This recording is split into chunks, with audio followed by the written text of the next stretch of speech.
welcome to the show for all of us. I'm health and wellness, well-being journalist and educator Sarah Moran, and I appreciate you joining me today.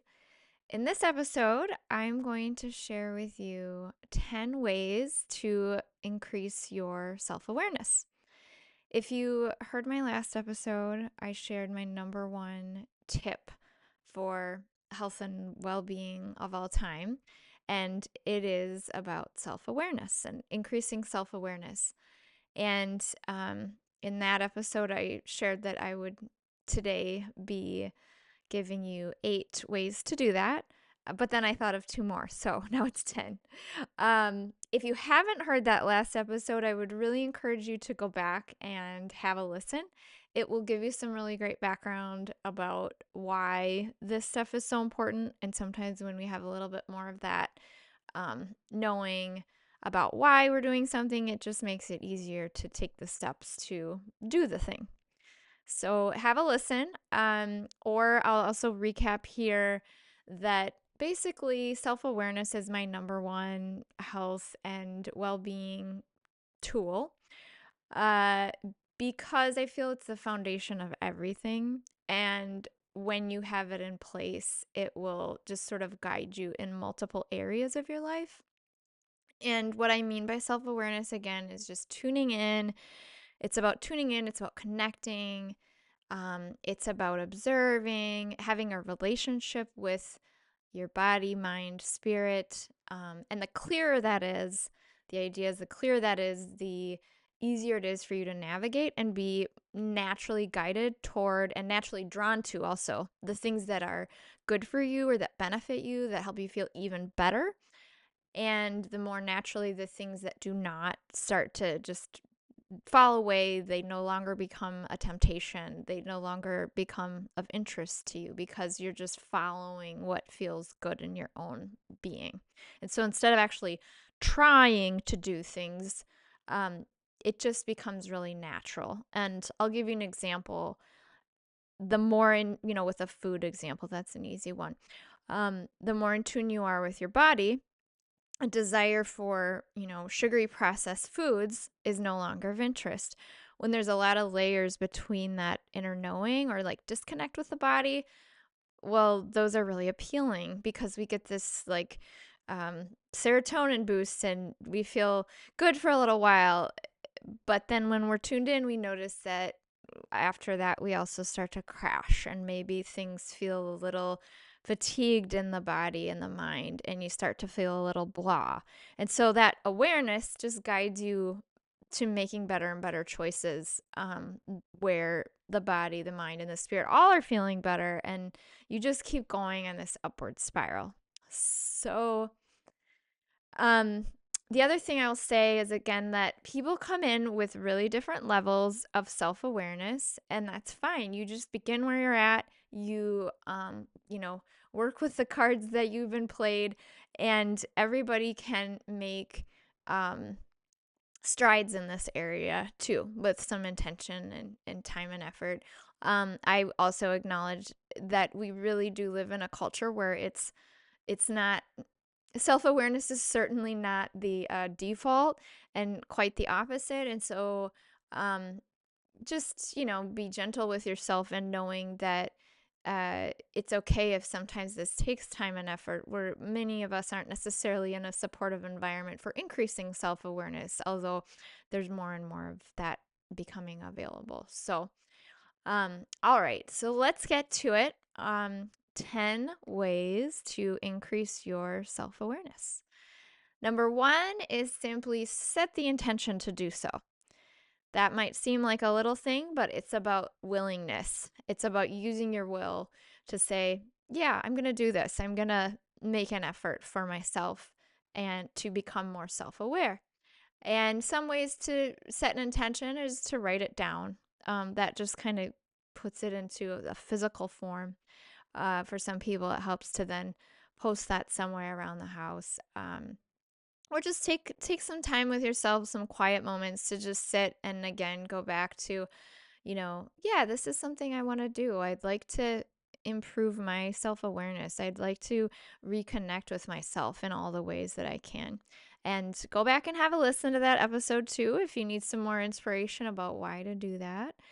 Um, and so my second, number 2 tip, ways to do this. By the way, these are not in any particular order. So just just throwing them at you while they come. So my second tip is to just really consider your body and your whole being as a relationship that you are entered into, that you have this relationship with your body. And can you see it as an ally? And can you see it as a good friend? And can you see it in your inner knowing as that wise guide? And thinking about if you were starting or trying to deepen or improve any relationship, what would that look like? How would you do that? And I will be talking about relationships in a future episodes, by the way, more traditional relationships as we think of them, people to people. But how do we treat someone in a relationship we care about? And when do relationships go well and when do they not? Is there a lot of judgment and criticism? Usually that's not going to go well in a person to person relationship. So think about the same thing with your body. How somebody treats somebody else is going to have an impact. How are you treating yourself? Is there kindness? What is the way that you talk to yourself? Another way of saying this, or another thing that ties into treating your body as a relationship, is to talk about the importance of self-love, self-acceptance, self-compassion. These are all things I'll also be talking about in future episodes. But for now, just to kind of bear that in mind. Number 3, my third tip is to really find gratitude for your body any time and way that you can, and to make it a practice. A lot of people have a gratitude practice. It's something I'll also talk about more, but trying to include maybe one thing that you appreciate about your body on a daily basis, and more than that if you can. And I just want to acknowledge this can be really hard. Again, it can be hard of the culture that we live in. It can also be hard because many of us have significant challenges that we either have dealt with or are dealing with about the body or the mind, about chronic illness and conditions, about scary health situations, about mental health patterns, injuries, illness. And then we live in a culture that shows us images of bodies that tells us what to think and how to judge them based on appearance, and a culture that tells us that aging is a negative thing that we need to combat. And by the way, what? I mean, like if we look at some of the wisdom cultures and some of these more highly tuned in cultures of the past and so on, it's aging is this amazing thing where we value what's been learned and go through wonderful spiritual processes as we age. So there are different ways to do these things. So anyway, coming back to just gratitude for the body, it really is incredible. No matter the challenges that we're dealing with, there's so many things that do work well or that do tell us something we need to know. For example, let's say you're not happy with your belly and how that area looks. That's a common one, right? But could you think about the amazing process that digestion is? And many people also have challenges with the digestive process. But think about how many steps are involved in that and how we can be nourished by our food. Or maybe you feel self-conscious about your ears, for example. Stop a moment and think about the miracle of hearing. There's these vibrations out there and these frequencies, and they come in and we interpret that, and we can hear a bird singing in the fall of the rain, and know someone by their voice, whatever it is. And for some of us, certain of these areas might be really compromised or feel like they're not operating to the degree we would like or in the way that other people's do. So bring the focus back to what is functioning, or what messages might there be even from the challenges. Um, Thinking about, we have this one body for this lifetime. It does so much for us. It has done so much for us. It will do so much for us. And have we thanked it lately? Have we really, truly appreciated it lately? That alone can do quite a lot. And the other thing is when we can shift into gratitude, it can kind of help us mine some of the other messages that the body's telling us. So, maybe we're frustrated because we always get headaches or we always get stomach aches and, are focused on that. Oh, my body is so frustrating. I always have these headaches or I always have these stomach aches. But when we can shift into gratitude and change the relationship, um, we can go deeper with that and see, is there a message in those, repeating headaches? What is that about? And really grow from the experience. But that usually happens once we're in a space of sort of gratitude or acceptance of the body, not when we're just mad and frustrated about it. And again, I know how hard that can be, but just wanting to hold up the possibility of gratitude as an intention to keep working with. Number 4 is to pay more attention to your senses, all of your senses. We have many more than just the 5 senses we often think of, the seeing, hearing, smelling, touching, and tasting, but they're a great start.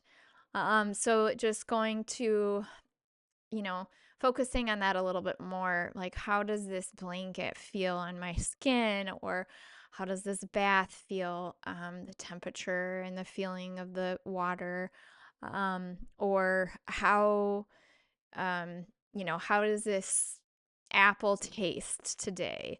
All those sorts of senses, looking outside and seeing how's the sky looking today, whatever it is.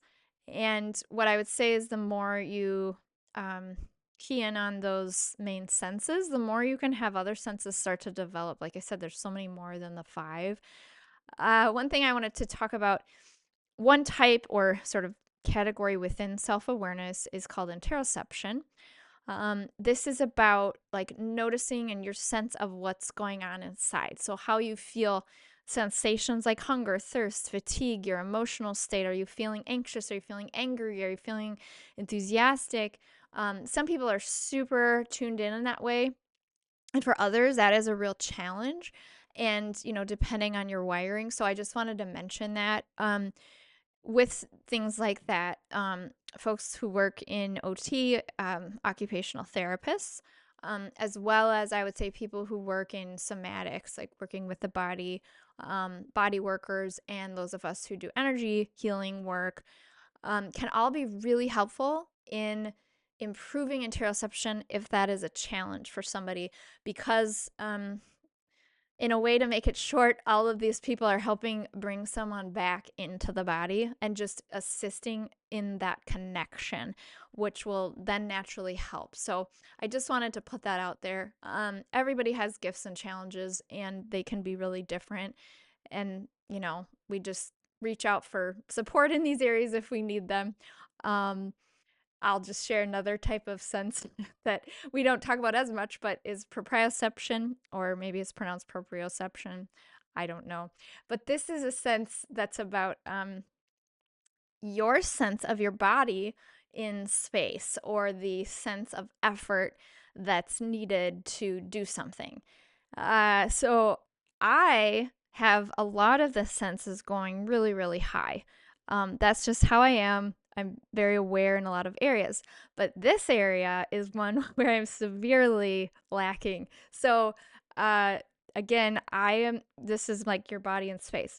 So for me, because this sense is like not really online very well, I'm sort of going like, oh, I have this body, I have to maneuver it around. Sometimes I'm just not aware of the things in the way. So I tend to like hit my shoulder on the door frame a lot, or I fall on the stairs. So I've even been known to fall going up the stairs. And I would not say I'm generally a clumsy person, but like I can hone in that this sense is something that I just really don't have. And that's okay with me. It's fine. I'll also like slam my glass down on the table without realizing like where the table is in the glass. So if you're watching the video, I don't know if you can see this on the camera, but we drink out of these, glass canning jars. And that's probably a good thing because they're pretty strong. So when I like set it down on the table, eating a meal or whatever else, sometimes I think if I had a normal glass, I would probably break it to pieces. But anyway, that's one of the many senses we don't often talk about. And there's many more, but I think the more we can tune into what the body's telling us, the better. So, number 5 is to notice what energizes you and what drains you. What makes you feel expanded?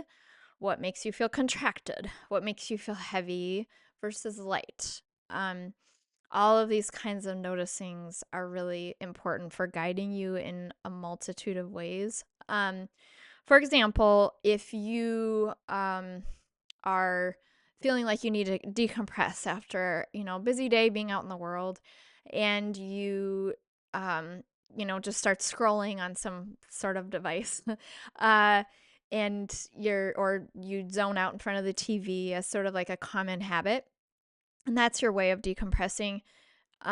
Noticing that it takes you a little bit away from yourself versus if you were to decompress in a different way that actually brings you into more presence. So, for example, if you took that same amount of time and sat in nature or watched the birds outside your window or even did something a little more tactile, like reading a book, the way that that feels in your body, both during and after, is really different.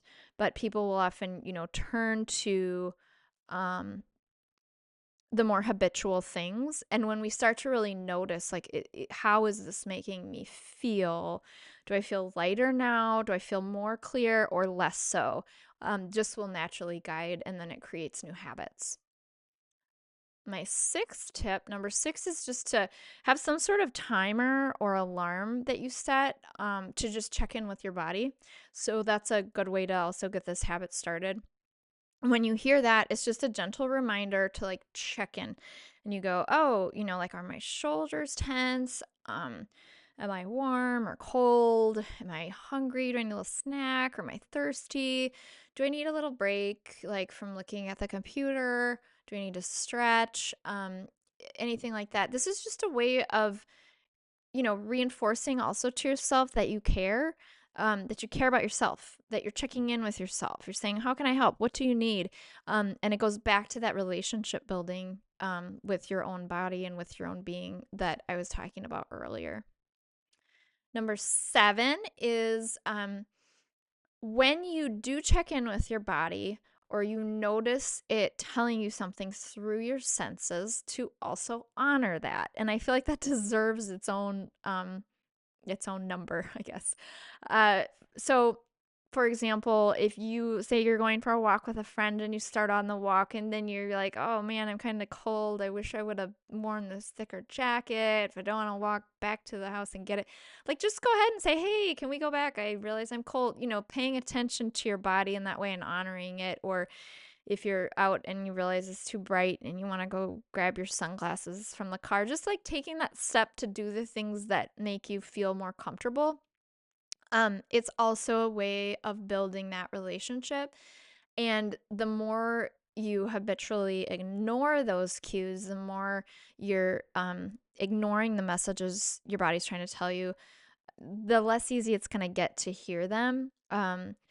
Or in some cases, sometimes those messages will become very loud, meaning they show themselves in a way that is very uncomfortable, that requires you to stop and notice. So I think just respecting that relationship with your body and, when you hear it, do something about it. I actually have a silly story about myself where I did not do this recently, and this is sort of out of character for me, but it was a good learning experience actually for me to stop and go, what just happened there? I'm a very well hydrated person because I like how it feels when I'm well hydrated, and I notice when I'm not. And so I always have a drink with me, and it's just a normal. It doesn't require thought. It's just part of my daily life to be hydrated. And there was a time within the last couple of years where we had some people over the house who I did not know that well. And basically, with the situation, I felt just a little bit nervous because it was like a new kind of situation for me. And I was a little bit self conscious. And I was expecting that they would be leaving soon, but meanwhile, I'd be like drinking my water, like I do. And I noticed I needed a potty break. And I was thinking, I don't really want to interrupt. Like, I think they're about to leave, and if I say something right now, like I need to go to the bathroom, it's sort of going to force the end of the conversation and the meeting, and like it's just about to wrap up. So let's just keep waiting. And basically, I ended up waiting too long, and so they left, and it actually was a lovely meeting. So I don't really know, but we're all human and have these experiences. They left. I finally go use the bathroom. I take my potty break. But then after it just like I did not feel good. And I had to lay down for like an hour. And this is sort of an embarrassing story. But um I like it really affected me physically. And then I was telling a friend about it, and she's talked to me about the concept of self-abandonment, and it's like where did I abandon myself in order to um feel like I wasn't intruding on a conversation or interrupting a dialogue, or was it in any way not polite for me to say, excuse me, I need to like go take a potty break? And of course that would have been fine, and that's what I should have done. But we all do these things from time to time. And even like for me, self awareness and taking care of my body has sort of always been an ingrained thing. But I found myself in that situation not taking care or heeding my body's signs. And, I just took it as a point to reflect on a little bit. And I feel like there were some learnings there for me actually in the experience. But the um, the point again of this all is when you notice your body talking to you, listen to it. So that's number 7. Um, your, I guess one other thing I'd say about that is like your body and your inner knowing always wants to bring you back into balance, and always wants to help you to sort of know your wholeness and to know um your most shining way that you can be, but it needs you on board too to do that. So make sure you play your role in caretaking for yourself. Okay, so number 8 is to check into mindfulness-based stress reduction classes, and or the body scan in particular, which is one practice done under the mindfulness-based stress reduction program. It's also abbreviated often as MBSR. You search up your tone in MBSR, and this was developed by John Kabat-Zinn. It's an amazing program. I've gone through it a couple times myself, and it's really great for helping you become more in tune with your body. The body scan is usually one of the first things people learn in those programs, but you can also probably if you search up John Kabat-Zinn and body scan, you'll probably come across some recordings. I think he has an app with some of the practices, and maybe check his website for videos. A lot of times universities or even clinics will offer the mindfulness-based stress reduction program, and I just highly, highly recommend that. I think it's amazing and can really catapult you into deeper self-awareness. And yeah, the body scan in particular is really great because it's all about just observing and witnessing without judgment, and just noticing what's happening in the body without judgment. And it's really a worthwhile investment of time and money to do that program. So, number 9, as far as tips for self awareness, is to delete distraction from your life as much as possible. Distractions take us away from ourselves. And so much of our attention is really external in the modern world. And this is going to be a whole separate episode too about distraction. But the increased use and accessibility of technology and multitasking is a big part of many people's distraction, and the focus just pings around all the time.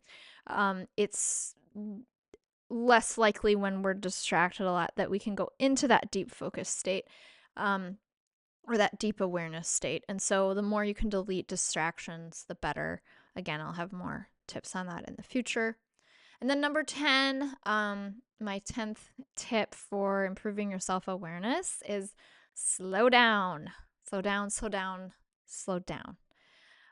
This will also have its own episode and come up again.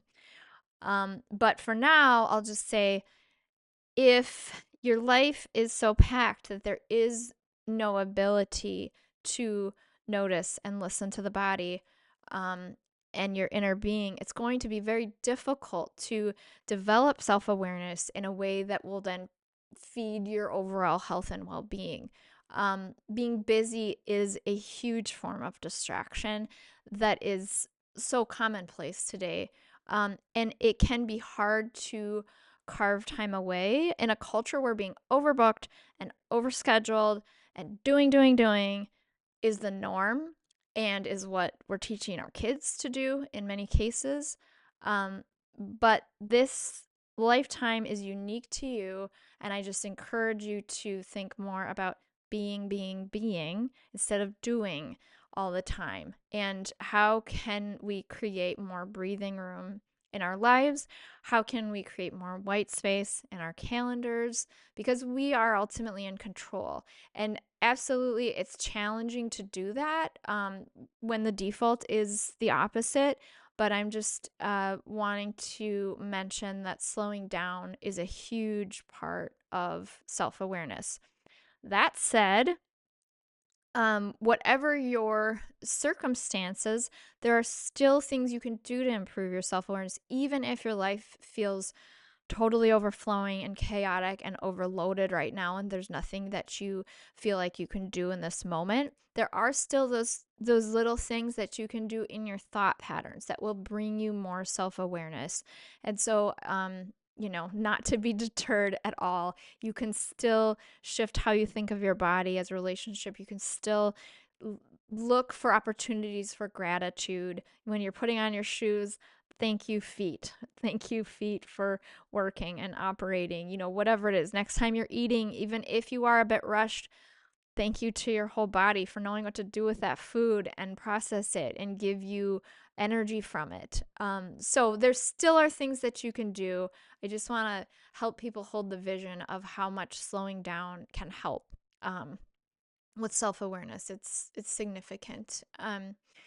So, those are my 10 tips for now on ways you can improve your self awareness. And I would encourage you to just see if there's some that, really stuck out to you, that you'd want to try to incorporate. And if there's just one thing you can do, again, try shifting into seeing your body, um, seeing it as a relationship, that you have a relationship with your body, and shifting into that gratitude. Later, I will have an episode about the 3 things that I feel most inhibit or damage the connection and that self awareness. And in the very next episode, we're also going to talk about emotions and kind of a different take on emotions, a new way to look at or work with emotions. This will also be really helpful with the self awareness piece. So, thank you again for listening and for joining me today. I really hope that this is helpful information. And remember that when you take in this kind of information and start to use it in your life, like raising your awareness, your consciousness, taking better care of yourself. It really is a gift to everybody. It really, really is. And so, thank you for doing that. Also, if you appreciate this content, I hope that you'll go ahead and follow, subscribe, like, all that. You can watch the video is on YouTube. And also you can listen to the podcast on Spotify and Apple Podcasts as well. And if you know people that who you think would benefit, I hope that you will share this with your friends as well. So thank you so much and take care. Bye bye.